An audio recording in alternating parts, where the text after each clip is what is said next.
Hello and welcome to another Make a Code Monday video. My name is Max. I'm a programmer at the Innisfil Idea Lab and Library. And today we have another Thunkable project I would like to share with you. We're going to try to make a hopefully pretty interesting drawing program. And so here's the really sophisticated example I have. It has a kind of intro animation that you tap.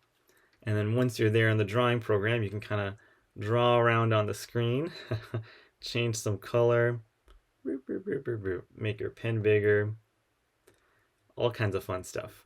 And so it's a drawing app, and we're going to try to make a simplified version of this in the time that we have.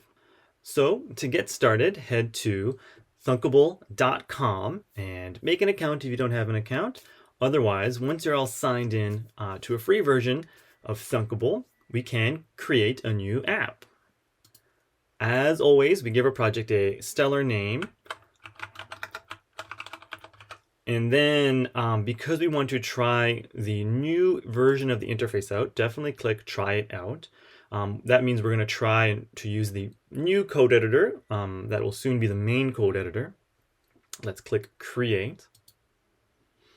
So as far as these projects go, this is a simple introduction to a neat idea as a way to kind of learn some more programming concepts along the way.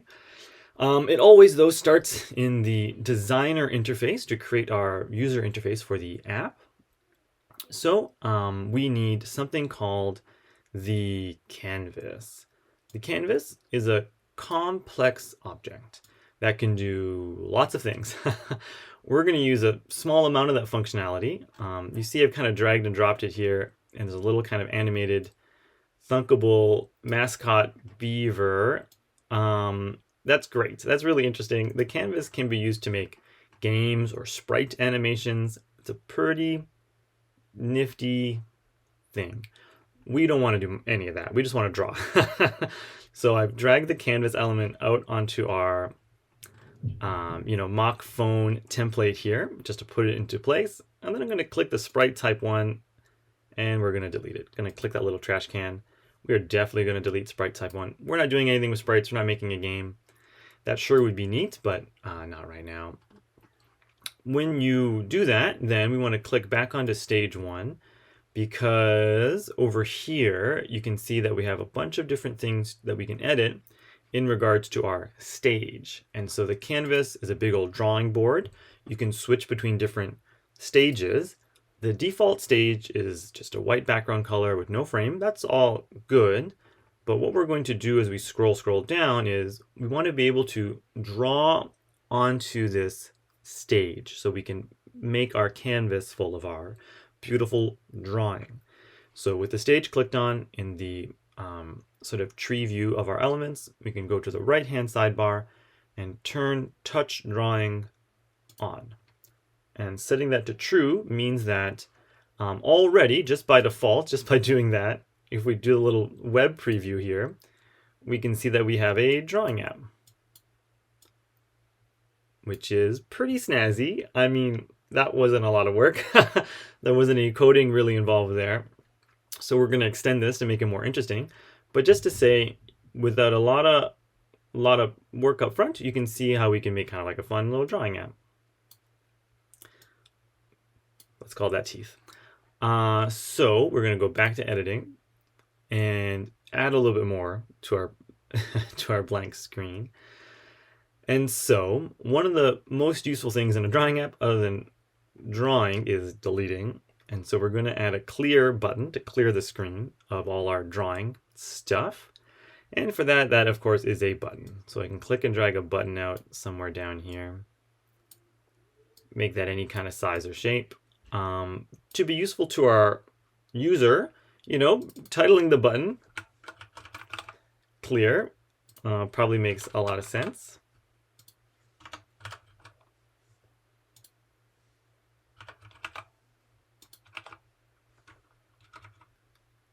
So the difficulty in entering text here you might be seeing is because the canvas wants to update as I'm typing, but we did eventually get it all typed out. And so whenever the screen flashes, the canvas is updating, and that got in the way of me inputting text, but we got it. Background color, let's make that red so that our user knows that something's going to happen.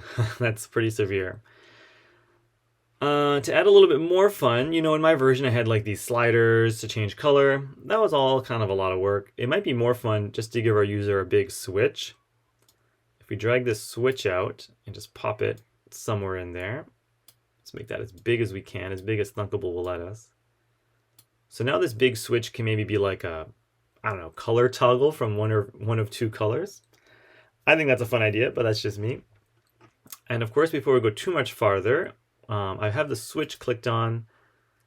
Where we see switch 1 here, that is the name of the component that we see as a code editor. So let's change that to something that we understand or can recall easily. So color switch. And that way in the code view, we know exactly what we're addressing. Same with the button. I'm going to click on that button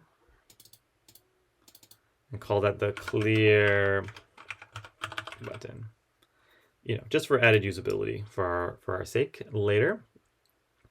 The switch though is kind of fun. We get to set some colors here in the properties tab or sidebar. And so the on tint color is what you see here. Currently the switch is set to true, therefore it'll appear as on to our user. So the on tint color will be what we actually see when the switch is considered on. And so let's give that the color that we want our drawing itself to be. Maybe like a yellow, maybe they start with yellow, sure. And then the thumb tint color is the color of like the little bubble there. We'll just make that kind of a neutral white. That'll be a white little toggle. The color there indicates the color that we get to draw with. And then the tint color is the color value when the toggle is set to false. So right now it's also white or clear or something like that. Let's give that maybe a green, let's say. Like a mintier green. Nice. So on its own, the toggle does nothing. It looks pretty, it looks really nice, but on its own, the toggle can't control anything. That's something that we're going to have to code. There is one other kind of pre-step we're going to do for the sake of our drawing app, and that's under the stage. We're going to set a default drawing pen color. And so the toggle that we put into our app is either yellow or green. It starts off yellow because it starts off on. And so that means we want our drawing color to match. And so our drawing color when the app opens is going to be yellow. And maybe for fun, we'll also set the pen default to be a little thicker. You can control that in code as you saw in my example, but for now we're just going to set that to a width of some kind. Go back to our screen. Let's give that a little in progress web preview just to see where we're at. So here we can draw in yellow because that's what we set to be the starting of the app. Let's say that's a monster. When we switch the toggle, nothing happens because we haven't coded it to happen. When you press the button, nothing happens. We have not coded anything to happen. So let's work on that now. I'm going to go back to editing.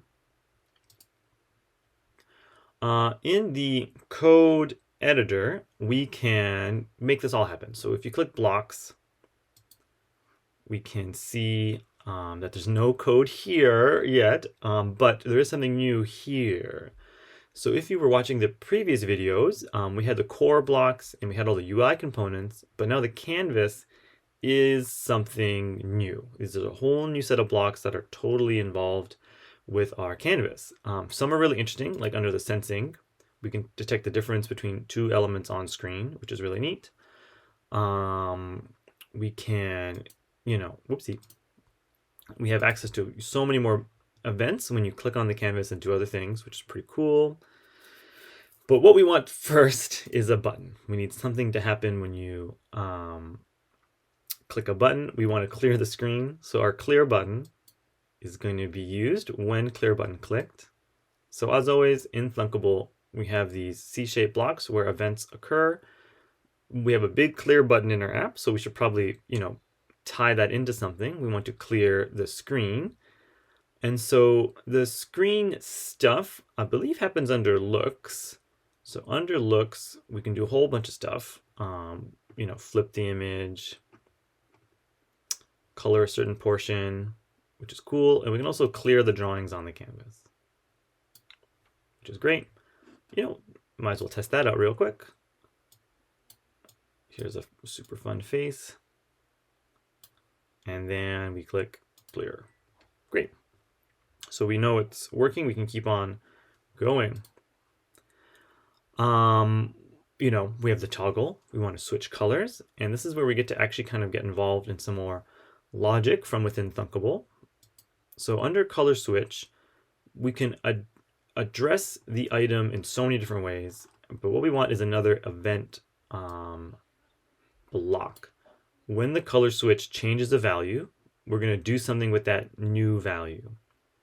And so that's the only sort of like sensing thing we can do with the switch. We can only detect if the value has changed, which is pretty neat in and of itself, but we just have to put that in some additional blocks.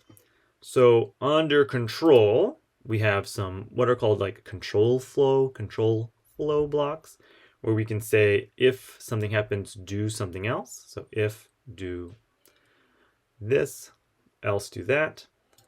So we're asking a question. We're asking a question, if something is true, then do this, or else do something else, which is pretty handy. Unless I'm mistaken, we can just use this block as is here, because what we're asking is if something is true. The toggle only has two states. It has the true state and the false state. And so that's a lot of fun. So if something is true, do this, else do that. We're maybe not using a toggle exactly as it should be, because a toggle is kind of on or off. We're using it to switch between two items, but I think it's a lot of fun, so whatever, right? So if true, what should we do? Well. We need to get some more stuff from the canvas area. I believe what we want is from the stage in particular, because we want to take a look at our pen color or the drawing color. So we can set stage 1's drawing color to a color. I can right click and duplicate that. Else we can set stage 1's drawing color to a color. So the first color, I'm just going to pick kind of at random, and we can just use that to mess around. So I know it starts off yellow. Here's a yellow. And I know it goes to green. There's a green. I'm just picking some stuff so we can test out our logic and see how it all works. So we press play on our web preview. So by default, it starts off as like the perfect color because we set that up in the properties panel. So clear that, change it to green, and it's green. So, you know, we know our code works, which is great. But it's not the exact shade of green, so that's interesting. So we press clear, toggle it back to yellow. And again, it's pretty good, but it's not the exact right color of yellow. So we can solve that. I knew that was going to happen. I just wanted to test out the logic, but we can solve that right now. So let's go back to our code editor. So these are just like some sample colors here, seemingly random assortment of colors. We picked a very specific color for our toggle, and you know, for the purpose of ease of use for our user, the color that shows up on the screen should be the color that like we selected with the toggle. Like those two things should match. So let's make them match. We can do that in the core section of the blocks here. There's a whole section just devoted to color. So we can open that up and put in a random color via its color value of red, green, blue.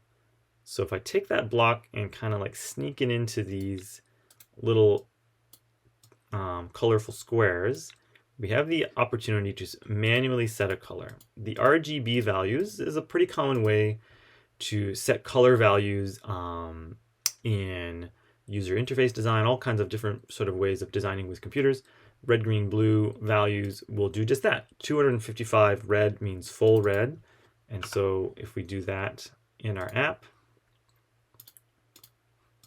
we got, you know, 100% red, which is fine, but we want to make it match our yellow here.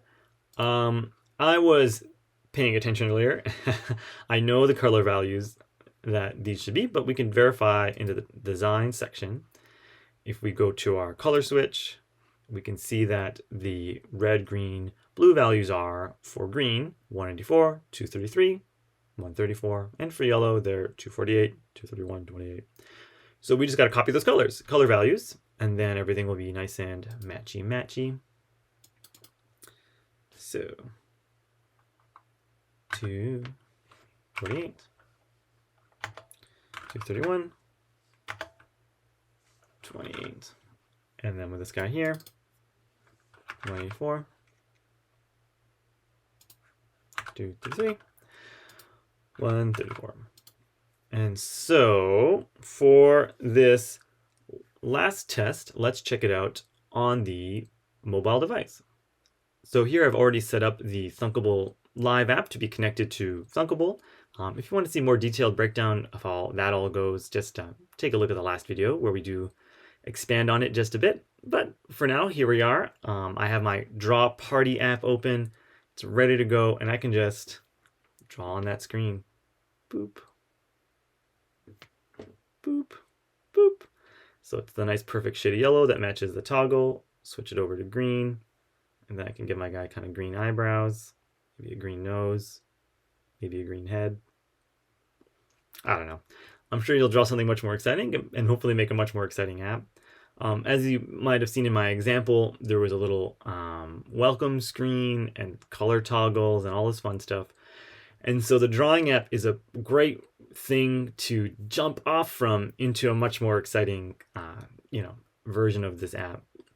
I really hope you take on the challenge to try to extend your drawing app further and do all kinds of fun stuff. And if you do, please share it with the library. Until the next video, thank you so much for watching and have a great day.